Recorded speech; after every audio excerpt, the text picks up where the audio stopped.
سے نہ چھینیے، یہ اپنا چہرہ مرمت میں رہنے دیجیے، جب آپ کی یاد کسی کو تڑپائے گی تو جو آ کر مجھے دیکھے گا اور آپ اہل نسبت ہیں، آپ اہل نسبت ہیں، اسی چیز کو کسی میں فنا ہونا کہتے ہیں۔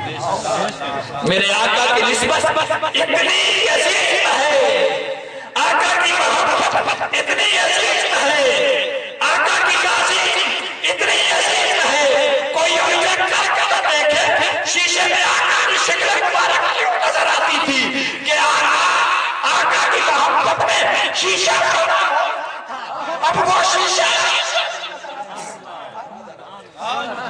نعرہ تکبیر، اگر وہ شیشہ رہتا تو جو دیکھتا اس کو شیشہ میں آقا کی صورت مبارک نظر آتی، ثابت یہی ہوتا ہے کہ وہ شیشہ بھی محبت اور پھر ایسی بقا ملی کہ صحابہ اسے دیکھ کر تلاوت کیا کرتے تھے چہرے۔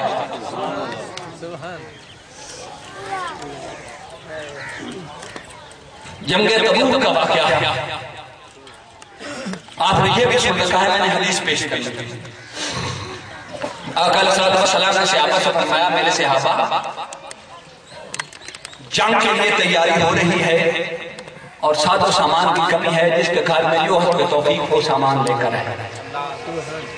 میں لمبا واقعہ نہیں عرض کرنا چاہتا، سارے صحابہ کسی نے آدھا گھر کا مال اٹھایا، کوئی اونٹوں کی قطاریں لے کر آ رہا ہے، آپ نے واقعہ سن رکھا ہے، پر میرے نبی کی نگاہ پہ مسجد نبوی کے دروازے کی طرف لگی۔ اس جملے پر غور کرنا، اس جملے کو ذہن میں رکھنا، اگلا واقعہ بعد میں عرض کرتا ہوں۔ میرے آقا کی نگاہ محبت ابھی مسجد نبوی کے دروازے کی طرف لگی ہوئی ہے۔ کیوں؟ اس لیے کہ ابھی وہ ٹانکے سے سلے ہوئے لباس پہن کر آنے والا نہیں آیا۔ اگرچہ کچھ صحابہ نے گھر کا سارا سامان پیش کر دیا، مصطفیٰ کی نگاہ مسجد کے دروازے کی طرف لگی ہوئی ہے۔ سیدنا صدیق اکبر رضی اللہ تعالیٰ عنہ آپ تشریف لائے اور آپ نے آ کر بتایا تو نہیں نا میں گھر کا سارا سامان لے کر آیا۔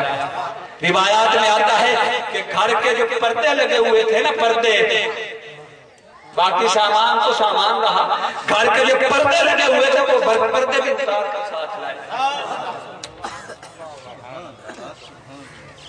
آقا نے پوچھا، ماں بقیت للہ یا ابا بکر، جب دیکھا نا کہ قمیض پر بٹن بھی نہیں لگے ہوئے، ٹانکا بھی نہیں لگا ہوا دھاگے سے، قمیض کانٹوں کے ساتھ اس طرح بند کی ہوئی پہنے ہوئے، کانٹے قمیض میں لگے ہوئے ہیں اور گھر کے پردے بھی اتار کر آ کر پیش کر دیے۔ آقا نے پوچھا، ماں بقیت للہ یا ابا بکر، اے ابو بکر گھر والوں کے لیے کیا چھوڑ کے آیا ہے؟ پتہ ہے سیدنا صدیق اکبر نے کیا جواب دیا تھا؟ وہ فنا فی الرسول تھے۔ فرمایا، بقیت لہم اللہ ورسولہ، یا رسول اللہ، اللہ اور اس کا رسول ان کے لیے کافی نہیں؟ کیا اللہ اور اس کا رسول ان کے لیے کافی نہیں ہے؟ میں تو گھر میں اللہ اور اس کا رسول ان کے لیے چھوڑ کے آیا۔ سیدنا صدیق اکبر کے ایمان پر آسمانی فرشتوں کو بھی ناز آ گیا۔ حدیث کے الفاظ ہیں، رب کعبہ کو بھی ناز آ گیا اور فرمایا، جبریل جا میرے محبوب کی بارگاہ میں جا کر میرے محبوب کے وسیلے سے صدیق اکبر کو پیغام بھیج کے رب نے صدیق کو پر سلام بھیجا۔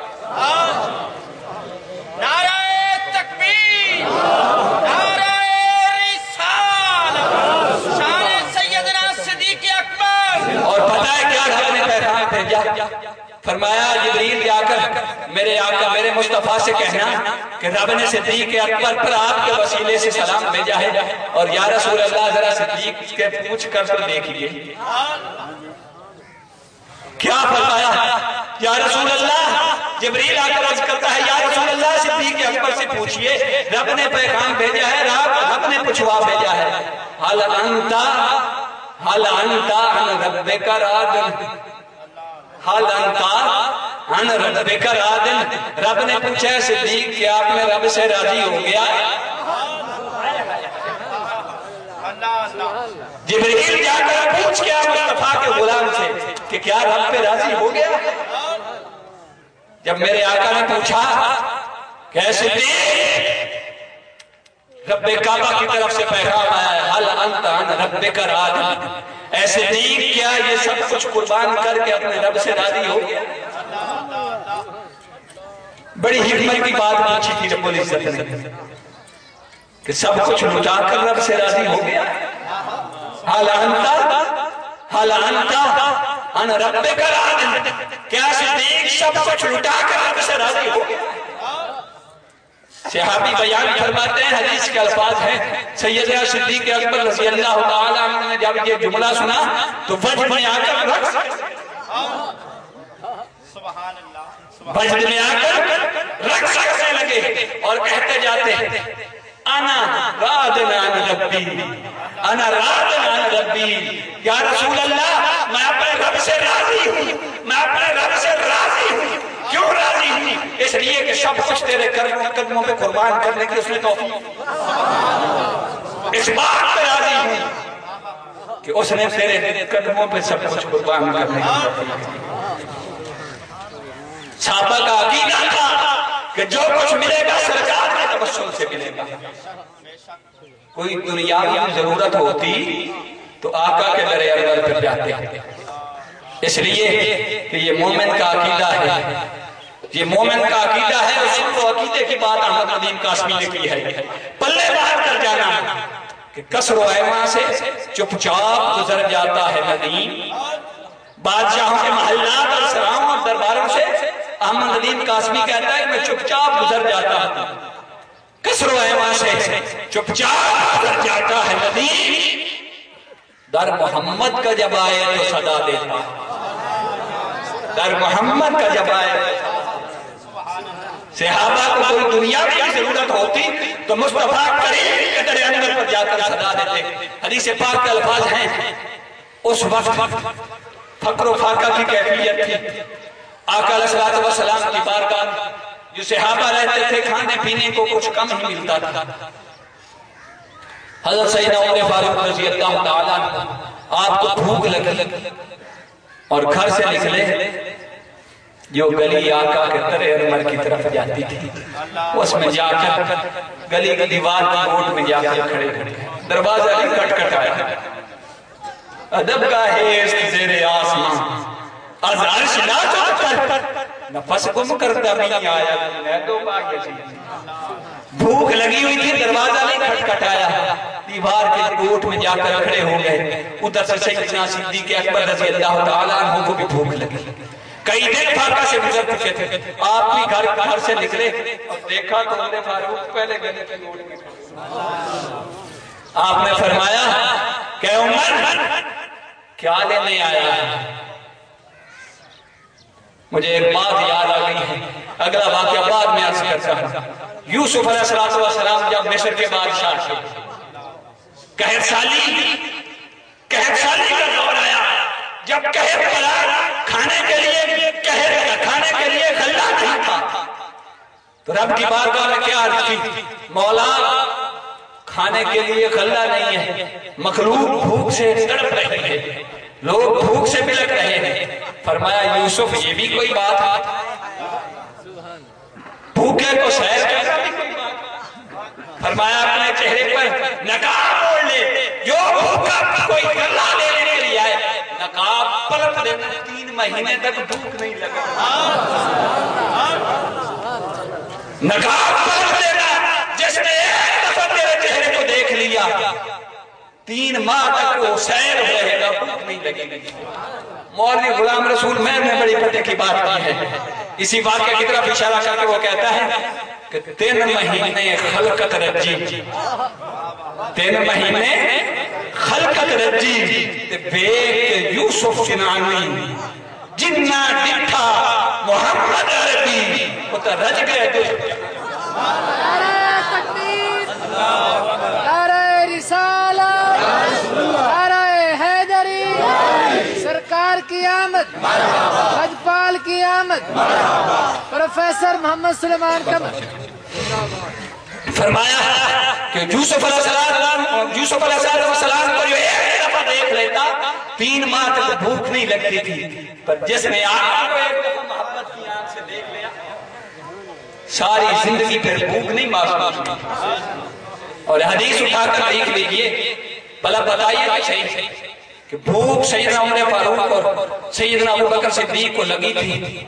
بتائیے کہ جو راستہ نبی کے گھر کو جاتا تھا، جو گلی میرے آقا کے در انور کی طرف جاتی تھی، اس گلی میں کوئی ریسٹورنٹ تھا، کوئی تندور جب رہے تھے؟ ہائے ہائے ہائے، ادھر تو خود کتنے فاقہ سے گزر جاتے تھے، وہ وہاں کھانا لینے نہیں گئے.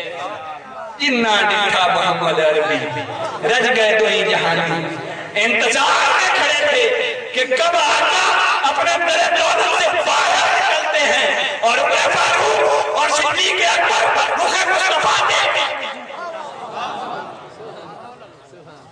وہ تو مصطفیٰ کریم کی گلیوں کو دیکھ کر اپنی سیر سے دھوپ مٹایا کرتے ہیں، در انور کی زیارت کر کے سیر ہو جایا کرتے ہیں.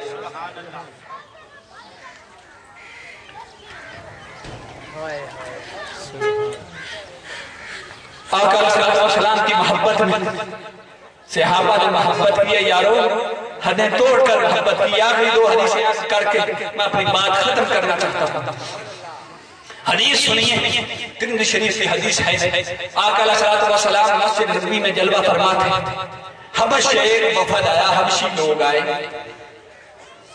اور حدیث کے الفاظ ہیں یلعبون، کہ وہ آ کر وہاں اپنا کھیل پیش کر سکتے ہیں. یہ بات میں بعد میں عرض کرتا ہوں کہ کون سا کھیل پیش کر رہے ہیں. اور ایک حدیث میں ہے کہ وہ وہاں جنگی مہارت حاصل کر رہے تھے، جنگی فنون صحابہ کو سکھا رہے تھے. ایک چھوٹا سا سوال میرا ہے، کسی مفتی سے پوچھ لینا، وہ مجھے جواب دے دے، اس کا میں بات مانتا ہوں. بات اپنے عقیدہ کی عرض کر رہا ہوں. مجھے یہ بتائیے کہ مسجد نبوی ہو، ادھر حضور کا در انور ہو، اور حدیث میں لکھا ہے یلعبون، یہ بات امام بخاری اور امام ترمذی پردے میں رکھ گئے ہیں. یہ بات امام بخاری اور امام ترمذی پردے میں رکھ گئے ہیں. کیوں؟ اس لیے کہ میاں صاحب سے فرمایا ہے آمان لوکاں خبر نہ کہا خاصاں رمضان، آمان لوکاں خبر نہ کہائی خاصاں رمضان پائیاں. یہ رمض والی جو باتیں ہوتی ہیں یہ خاصوں کے لیے ہوتی ہیں، عام لوگوں کے لیے نہیں ہوتی. حدیث کی کتابیں ہر ایک میں اٹھا اٹھا کے پڑھنی تھی، پر وہ کچھ ہی رمض والوں نے وہاں سے تلاش کرنا تھا کہ وہ کیا کھیل. حدیث کے الفاظ ہیں یلعبون اور یدفنون، کہ وہ یا تو وہاں کھیل رہے تھے یا وہاں صحابہ کو جنگی فنون سکھا رہے تھے. مجھے یہ بتائیے کہ حضور کا در انور ہو اور مسجد نبوی کا سین ہو، یہ کوئی ملابہ ہے کھیل کا؟ مسجد نبوی کا سین کوئی ملابہ ہے کھیل کا؟ حضور کا در انور وہاں تو ادب کا ہے زیر آسمان، از عرش نازک کر نفس کو مکردہ نہیں آیا. جنید و با یزیدیہ، وہاں تو جنید و با یزید جیسے اونچا سانس لینا بھی بے عقلی میں سپورٹ کرتے ہیں، اور وہاں وہ کھیلنے آئے تھے. وہ کوئی ملک تھا یا میدان جنگ تھا کہ جنگی فنون سکھانے آئے تھے؟ نہیں. اور اس پر مستدرک الحاکم نے بھی، امام جلال الدین سیوطی نے بھی، اور دیگر محدثین نے یلعبون کا معنی پتہ ہے کیا بیان کیا؟ یزفنون کا معنی پتہ ہے کیا بیان فرمایا؟ فرمایا اے یرقصون، وہ وہاں کھیل نہیں رہے تھے، جنگی فنون نہیں سکھا رہے تھے، وہ وہاں آقا کو دیکھ کر رقص کر رہے تھے. آقا کو دیکھ کر رقص کر رہے تھے. اور صحابہ بیان فرماتے ہیں کہ وہ اپنی طرز کا اپنے علاقے کا رقص کر رہے تھے. آقا کو دیکھ کر آقا کی زیارت کر رہے تھے اور رقص کر رہے تھے. جب انہیں رقص کرتے ہوئے دیکھا تو مدینہ کے سارے بچوں نے آ کر ان کے ارد گرد رقص کرنا شروع کر دیا. صحابی بیان فرماتے ہیں ساتھ ساتھ وہ رقص کر رہے تھے آقا کے در دولت پر، اور ساتھ ساتھ کچھ گا رہے تھے. ان کی اپنی زبان تھی، آقا تو ہر ایک کی زبان پہچانتے ہیں، مگر صحابہ کو سکھانا مقصود تھا، سمجھانا مقصود تھا۔ صحابہ سے پوچھا کوئی ان حبشیوں کی زبان جانتا ہے، یہ کیا کہہ رہے ہیں؟ صحابہ سے پوچھا کوئی ان حبشیوں کی زبان جانتا ہے، یہ کیا کہہ رہے ہیں؟ تو ایک صحابی نے کھڑے ہو کر عرض کی یا رسول اللہ صلی اللہ تعالیٰ علیہ وسلم، ایک تو یہ رقص کر رہے ہیں آپ کو دیکھ کر، اور دوسرا اپنی زبان میں کہہ رہے ہیں محمد عبد صالح، محمد عبد صالح، محمد عبد صالح، اور یہ اسی طرف پہ ہے نمی دانم چے منزل بود شب جائے گا، اور شما بھی بالکل بجھو تھا محمد عبد صالح، محمد عبد صالح، نمی دانم چے منزل بود، نمی دانم چے منزل بود۔ وہ کیفیت تھی، آقا کو دیکھ کر وہ رقص بھی کر رہے تھے اور گا بھی رہے تھے، اور ایک اور اس پر دلیل پیش کرتا جاؤں کہ وہ کھیل نہیں رہے تھے، آقا کو دیکھ کر رقص کر رہے تھے، خوشی میں بجھ میں آ کر آقا کو دیکھ کر رقص کر رہے تھے۔ اس کی اور ایک پکی دلیل سنتے جائیے، اسی حدیث میں روایت ہے آقا علیہ السلام نے اپنے در دولت سے پردہ ہٹایا، جب دیکھا تو حضرت عائشہ کو بلایا اور فرمایا عائشہ، عائشہ وہ باہر ہیں، حبشی لوگ آئے ہیں، ان کا کھیلنا تجھے دکھاؤں، پتہ نہیں کون سا کھیل۔ اب مجھے یہ بتائیے وہ کھیل رہے تھے یا جنگی فنون سکھا رہے تھے صحابہ کو؟ حضرت عائشہ کے دیکھتے کیا جنگی فنون اگر سکھا رہے تھے صحابہ کو تو آقا نے حضرت عائشہ سے کیوں فرمایا؟ انہیں کیا ضرورت تھی جنگی فنون سیکھنے کی؟ حضرت عائشہ فرماتی ہیں میں نے آقا کو یہاں صلی اللہ علیہ وسلم کی پشت مبارک پر اپنا ہاتھ رکھ دیا اور دیکھتی رہی، کافی دیر تک دیکھتے ہی وہ رقص کرتے رہے اور کہتے رہے محمد عبد صالح، محمد عبد صالح۔ بلے شاہ نے کہا نا مجھے نچ کے یار